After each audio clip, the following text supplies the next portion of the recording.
भारत में तेजी से फैलती कोरोना महामारी की रोकथाम के लिए लॉकडाउन घोषित किया गया, जिससे सबसे ज्यादा मजदूर वर्ग और गरीब लोग प्रभावित हुए, जो बेरोजगारी के चलते अब अपने अपने घरों की ओर लौट रहे हैं। इंदौर के बाईपास पर ऐसा ही एक नजारा देखने को मिला, जहां मुंबई दिल्ली से लोग हजारों रुपए का किराया चुकाने के बाद ऑटो कंटेनर की मदद से अपने घर लौटने को मजबूर हैं।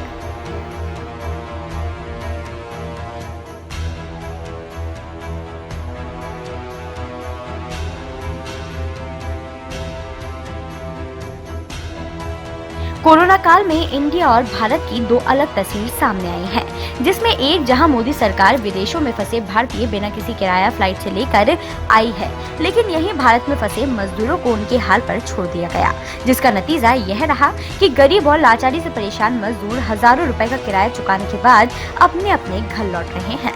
मुंबई में ऑनलाइन का काम करने वाले हेमंत पंड्या ने बताया कि उन्होंने वाराणसी तक जाने के लिए ऑटो रिक्शा को 10,000 रुपए किराया दिया है। वहीं इस दौरान वह सरकार को भी कोसते नजर आए।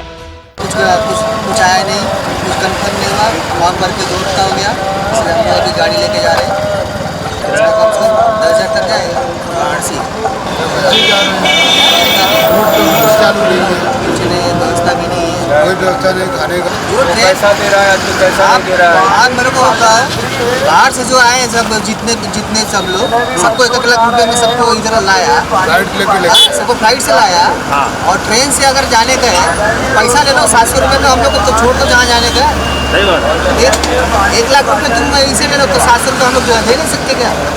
घर लौटने वाले लोगों में सिर्फ युवा और श्रमिक लोग ही नहीं हैं, बल्कि महिलाएं और छोटे छोटे बच्चे भी कोरोना का दंश झेलने को मजबूर हैं, जो ट्रकों में भारी भीड़ के बीच चिलचिलाती धूप का सामना करने के लिए मजबूर हैं।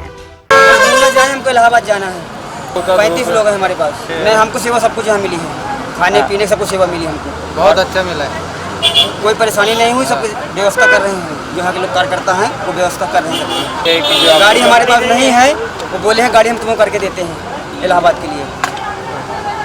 पिछले 15 दिनों से हम लोग लगे हुए हैं।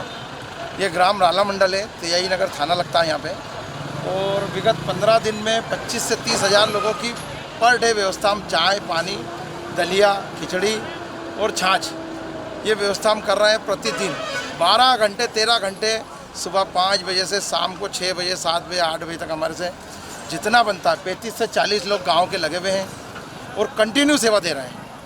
ये मानव सेवा में महाकुंभ में सब प्रयास कर रहे हैं जो हमसे बन जाए। मैं राला मंडल निवासी राजा किरार, विगत 15 दिन से मेरे साथ के सभी साई सेवा समिति के सदस्य जितने भी हैं सब लगे हुए हैं और मानव सेवा में जी जान से लगे हुए हैं। अपनी सुरक्षा को लेके साथ साथ सभी चीज़ों का ध्यान रख रहे हैं। कुछ लोगों से हाथ धुला के चाय पानी नाश्ते की गुहार करते हैं, जिससे जो बने वो सेवा करना। ये हम लोग निवेदन कर रहे हैं कि यहाँ पानी की भी व्यवस्था है, चाय की भी व्यवस्था है, प्लस काढ़ा भी बना रहे हैं हम लोग। ये देखिए चाय में काली मिर्च जो भी सामान लगता है, काढ़े का तुलसी पत्ते, अदरक, ये सब चीज़ मिला के काढ़ा बना रहे हैं। विगत 6-7 घंटे हम दोपहर के 12 बजे तक, सुबह 5 बजे से 12 बजे तक काढ़ा भी चलाते हैं। इसके बाद में फिर हम छाछ, अचार के साथ खिचड़ी और दलिया। मेरा एक ही उद्देश्य है कि जो हमारे स्वास्थ्य के लिए अच्छी चीज़ है वो उनके लिए भी होगी, तो कहीं ना कहीं उन्हें कुछ ना कुछ मालिक कहीं ना कहीं रोग मिटाने की शक्ति देगा। तो ये काढ़ा बनाने का उद्देश्य मेरा यही है। हालांकि मजबूरी के मारे इन मजदूरों के लिए इंदौर की सामाजिक संस्थाओं ने खाने पीने की व्यवस्था करने के साथ साथ जूते, चप्पल और उनके स्वास्थ्य परीक्षण की खास व्यवस्था की। बाईपास पर इंदौर के युवा समाज सेवी हर आते जाते वाहनों को खास सामग्री के साथ साथ गर्मी से बचने के लिए ORS और शीतल जल उपलब्ध करा रहे हैं।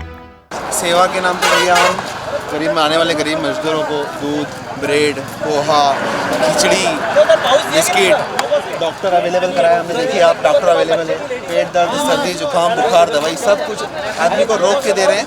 और जो हमसे बन पा रहा है अपनी जेब से, कुछ हमारे क्लब के मित्र हैं उन लोगों ने अपनी तरफ से फंड दिया हमें, कुछ हमने मिलाया। मतलब ऐसे करके हम रोज़ सुबह 7 बजे से पिछले 6 दिनों से यहाँ सेवा रेगुलर कर रहे हैं। आज हमको 6 दिन हो गए पूरे सेवा करते करते, और लाखों की तादाद में मजदूरों को हमने जो हमसे बन पड़ा है वो हमने किया है निस्वार्थ भाव से। हमारी संस्था ने, हमारा एक ग्रुप है और दोस्तों का और एक व्यापारी संघ है, उन लोगों की मदद से हम करें। किसी का नाम हम इसमें लेना इसलिए नहीं चाहते कि हम नहीं चाहते कि हमारा प्रचार प्रसार हो, हम तो सिर्फ सेवा के मात्र पे कर रहे हैं, बस ये हमारा उद्देश्य है। और बस हमारी यही कि प्रशासन हमें सहयोग देता रहे, जिससे हम आगे भी ये सेवा जारी रखें, यही निवेदन है। Thank you sir. पानी की कमी सबसे बड़ी प्रॉब्लम है, मरीज काफ़ी दूरी से आ रहा है, गर्मी इतनी पड़ रही, 42 डिग्री का टेम्परेचर, उससे मरीजों को उल्टियाँ हो रही है, दस्त लग रहे हैं, बुखार भी है मरीजों को, क्योंकि गर्मी इस कदर है, उनको खाना मिल नहीं रहा है। इनसे बातचीत करने पे पता पड़ता है कि इंदौर की सीमा में आने के बाद ही उनको खाना और दवाइयाँ मिल रही हैं।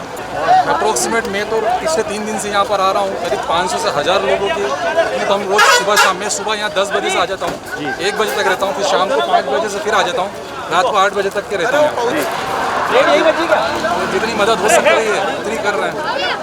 जिन मजदूरों ने अपने खून पसीने की मेहनत से आलीशान बिल्डिंग और भवन बनाए, आज वही मजदूर सर छुपाने और 2 वक्त की रोटी के लिए तरस रहे हैं। इंदौर बाईपास मजदूरों के लिए ये पहला मामला नहीं है, बल्कि पूरे देश में इसी तरह के हालात इस समय देखे जा सकते हैं। फिलहाल जरूरत है कोरोना के साथ साथ गरीब और जरूरतमंदों के लिए 2 जून की रोटी उपलब्ध कराने की। ब्यूरो रिपोर्ट, खबर मध्य प्रदेश।